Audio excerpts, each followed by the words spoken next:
140 years ago, the United States created a monster that nearly destroyed us.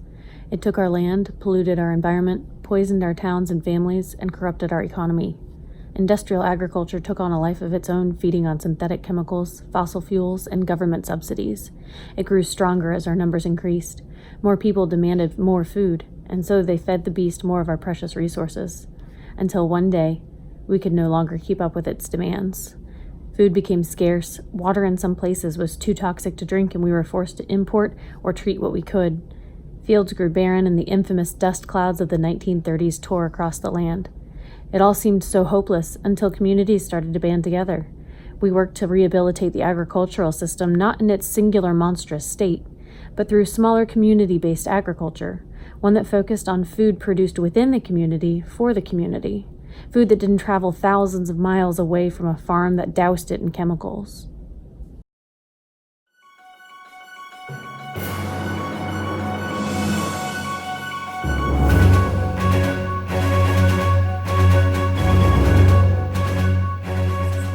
Reporting for Channel 10 News. On this week's segment of Sustainable Living, we meet a mother of two with a family of four who is a USDA supervisor for community agriculture. In the year 2070, there's no markets. There's just these community gardens everywhere. They provide food for the whole neighborhood. This one specifically about 3 families of food, including the house next door and the house on the other side. Donna Gaglione of West Warwick, Rhode Island, invited us into her home today to give us a day in the life of what community agriculture looks like in 2070 and how it has benefited us. We asked her why preserving our food is important for agriculture and how her community works. So I am preserving the harvest that I've gotten so far this summer, and I am preserving beets, and this will give us a surplus of food for our winters as well as in the future. Using the food day to day for our daily meals, breakfast, lunch, and dinner, we preserve everything that we produce. That way there is no food waste, because we couldn't possibly eat everything that we produce.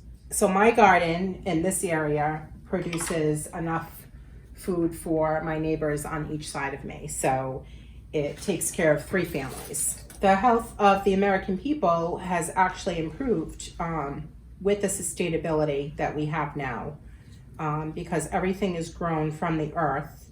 It's all natural. It's more organic food. We're not putting any insecticides or chemicals on anything that we are producing. Donna then took us out to her garden to show us her community's fruit of their labors. Here we see a summer squash. There's also peppers, cucumbers, zucchinis. Oh, and there's me falling mark. Yes, I should have not worn those heels. She also let us pick some tomatoes and take them home. The news station thanks you, Donna. I had to ask Donna when the last time she went to a grocery store was, seeing they closed in 2046. So the last time I went to a grocery store was probably in 2040. And because now that we're sustainable and we do all of our own food, there are no food miles that we have to worry about. Because we have the advantage of living in Rhode Island, which is on the coast and the ocean's not far from us, we would go down to the docks to pick up our seafoods. So just as well as I'm doing my vegetables with my neighbors and sharing that garden, there are other families that have cattle and pigs and chickens. So they will be producing more of the eggs and the proteins, living in a more sustainable environment, that the vegetable, that more people more veggie based than meat based. Thank you to Donna Gaglione for showing us her community garden in West Warwick, Rhode Island. Thank you. So nice to meet you today. Hello. welcome to another episode of The Green Retrospective, a series that examines environmental policies of the early 21st century. I'm joined tonight by a very, very special guest, the head of the United States Department of Agriculture, Ms. Imogen Huntington III. Thank you for being here tonight, Ms. Huntington. Oh, please, call me Miss III. Very well. So, Miss III, what does the USDA look like today compared to the year 2019 when the Green Revolution began? Well, at the time, the USDA was actually almost dismembered. When we moved into a more sustainable venture, I was head of the Seattle division of the American Farming Association, and we started to really push community gardens at the time. Interesting. And what incentives did you create to get people to grow their own food nationwide? Well, once we had these tax breaks statewide, in Washington, for anyone who contributed to the sustainable food sources, California caught on, and then the rest of the country followed, and it became pretty normalized there. And once that became normalized, it became standard procedure. Yes, and people were really desperate for any kind of tax benefit to offset the detrimental effect that the past president's trade wars had on the country's economy. And from there, it led not only to a dialogue, but also an education system for schools. So now Gardening 101 and Nutrition 101 are taught as early as second grade, and those are taught in the school's very own community gardens. Well, I suppose it helps to set down roots early. Never too early to plant the seed of knowledge. Now, one of the aspects of the community gardening projects has been to break up the land into manageable sections. Can you tell me about that? Yes. People sign up to become a community supervisor, and they receive need based off of the size of the land that they're providing for and the household size. Fascinating. And how do locals find a community space for themselves? A household can sign up for land space and be matched with the closest garden in their community. So that household also receives a sustainability tax credit for their participation in green food production. Absolutely smashing. It's so nice to live in the year 2070 where all the concepts and legislations have been passed and we no longer need to live in fear of total starvation or climate destroying Armageddon. It is such a benefit to enjoy the benefits of our predecessors from 2019 who worked tirelessly to make their future our reality. I couldn't have said it better myself. Thank you so much for being here again, Miss III. Charmed, I'm sure. Join us next week on The Green Retrospective, where I'll be sitting down with a man who in 2024 dared to put bacteria on his body and not take a shower for 13 years. Thank you, and good night.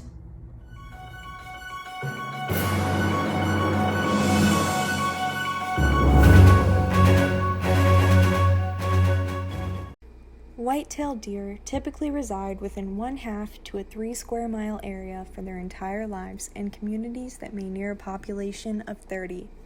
Although the area may not be particularly large, they are able to sustain themselves off of the herbaceous plants that fall within these boundaries. We draw inspiration from these deer by implementing local farming facilities that cater to the immediate community rather than relying on import or migration. In the winter months, where food resources can be scarce, the deer survive by consuming remaining twigs and roots for more abundant seasons. Often, the amount of foliage available at this time of year may not be enough to support all 30 deer, and some may not survive the winter. Similarly to this habitat, farming facilities have the ability to dictate the carrying capacity of this community as the resources are not infinite, thus resulting in the stabilization of the population. When it comes to maintaining water and soil quality as well as nutrient cycling, we look to the Earth's most thriving land-based ecosystems, such as tropical rainforests and rolling grasslands.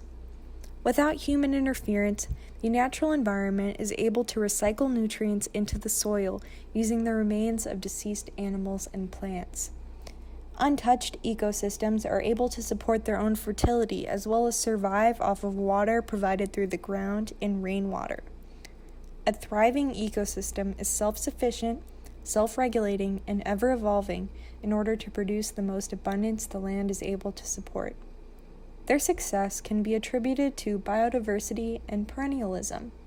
Evidence shows that mimicking these natural ecosystems on even deeply degraded soils, such as land previously subject to monoculture or even coal mines, can assist in eliminating the need for fertilizers, pesticides, and additional harmful chemicals that were once used in traditional farming methods.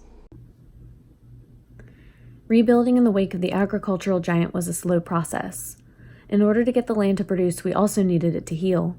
Vacant fields were replanted with local ground covers such as alfalfa, clover, and peanut, as well as trees. These plants would return much-needed nutrients like nitrogen and phosphorus to the soil, as well as aid in water retention and prevent soil erosion. As fields were replanted, the dust storms dissipated.